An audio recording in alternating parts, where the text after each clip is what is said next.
Alright, Crazy Medusa family, we are in the month of getting offer letters. Now I hope that you guys are getting all good decisions, but one thing that is every student's nightmare, mine too, is getting waitlisted or deferred. So in both of these cases, you're basically getting a maybe from a college, and I want to show you guys how you can turn that maybe into a yes. Now we are going to do that through the letter of continued interest, and in this video I'm going to show you guys how you can write your own, and towards the end I'll give you guys like a personal template that you can use to send out to colleges. So a quick crash course on what a letter of continued interest, otherwise known as an LOCI, is an email that you send out to colleges that have waitlisted or deferred you to basically give them a push and an update to boost your application and turn that waitlist or deferral decision into an approval offer letter. It's basically like a love letter to your favorite college. Now, in both of these cases, it's important that while you wait, you do something that is significant. It can be something like making sure that your grades are up, performing well in your semester or midterm exams or your class tests, finishing an extracurricular activity or a project that you were already working on, maybe taking the SATs again to improve your score.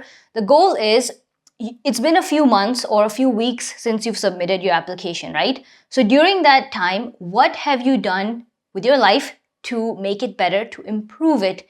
That is what you're looking for. Now, the one thing I want to make clear is the letter of continued interest isn't something that colleges will ask you to do. It's something that you're proactively doing as a student.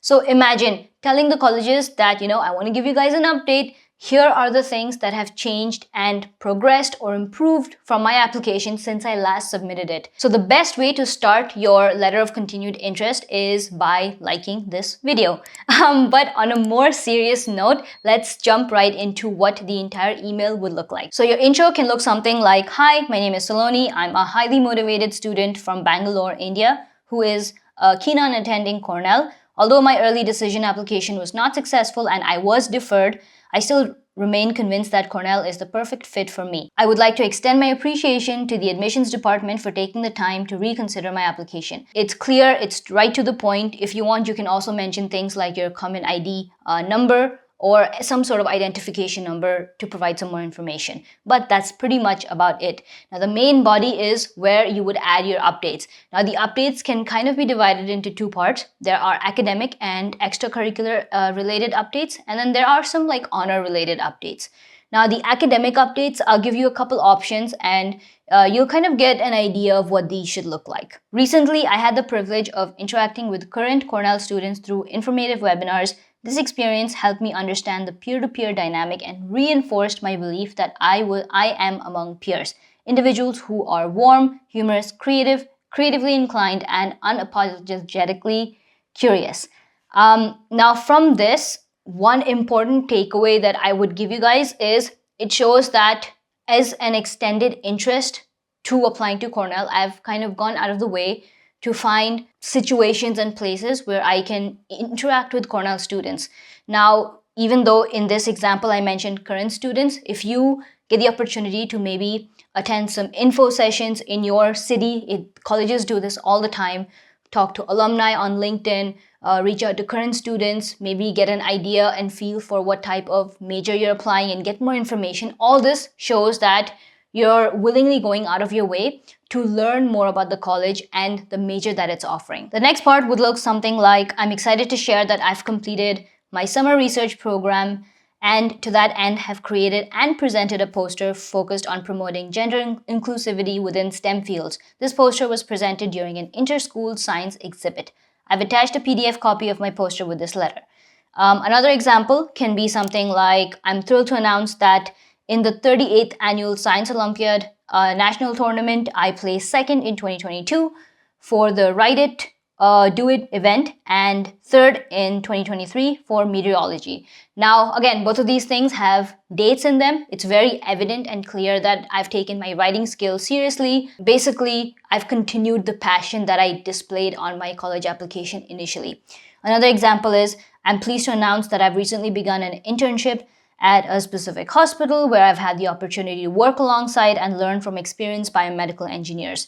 Now again, here, what I'm showing is I've foretaken a new opportunity within the same field of my career interest. So all of these things are academic, and as you can see, they're mostly updates or things that at the time of my application submission, I wouldn't be able to write because it hadn't started yet, or maybe I just didn't think of it, that this would happen a month or 2 months down the line.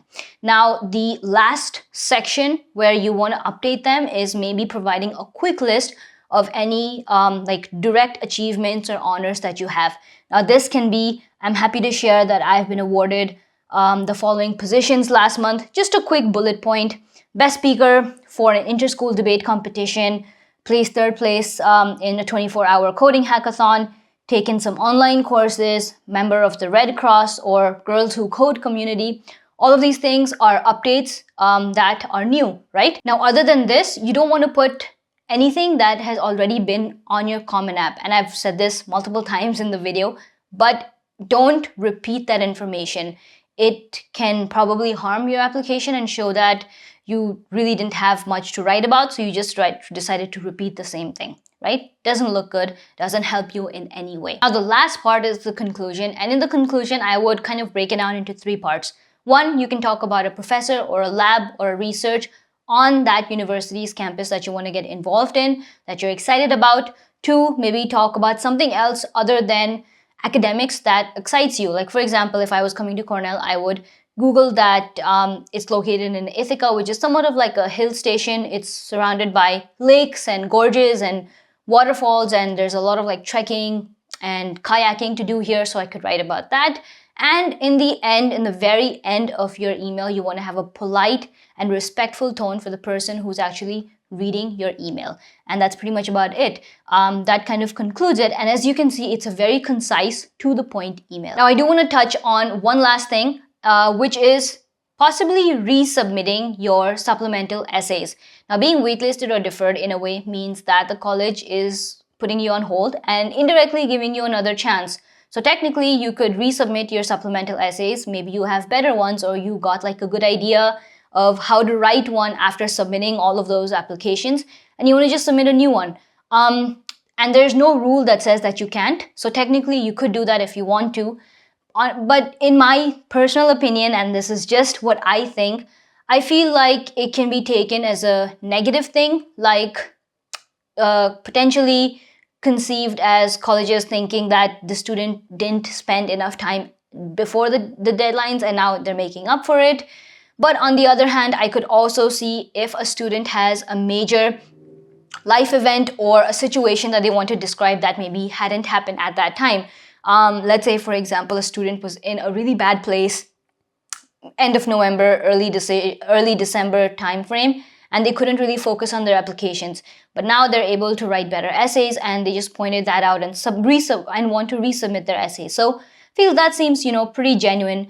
But all the more, like, I feel like this is a very risky decision to take, and I would personally advise against it. So who do you actually write this LOCI to? Now, in your waitlisted or your deferral letter, it'll mention either the steps that you need to take in order to express continued interest. If there are no steps, there'll either be an email address that you can write to. If both of these things are not there, you can, it's a safe bet to assume to write to the undergrad or the graduate admissions committee. In some cases, you may even come across something like the deferral supplemental question.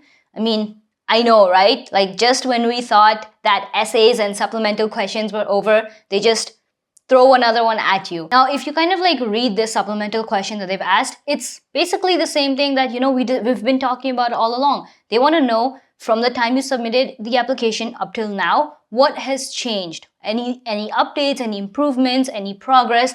That's the key thing that will go into the admission committee's deciding factor on whether they give you the offer letter or not. All right, guys, so that's all that I had for this video. I hope that you guys found the LOCI email template useful. So let's make the comment section, I guess we can all cry together and be supportive of each other. Put it down in the comments below. I want to know from which places you've been deferred or waitlisted, and let's just share all of our stories. Maybe we can help each other out. If you're watching till this very point, what are your thoughts on resubmitting the supplemental essays? I mean, I found a lot of online resources which are for and against it. I'm against it, but I want to hear some strong opinions, maybe students that are for it, or some stories if some students have resubmitted and gotten accepted. That would be cool to share too. So put those in the comments below. If you're watching till this point, smash the like button, subscribe to the channel if you're new, and I will see you in the next one. Bye.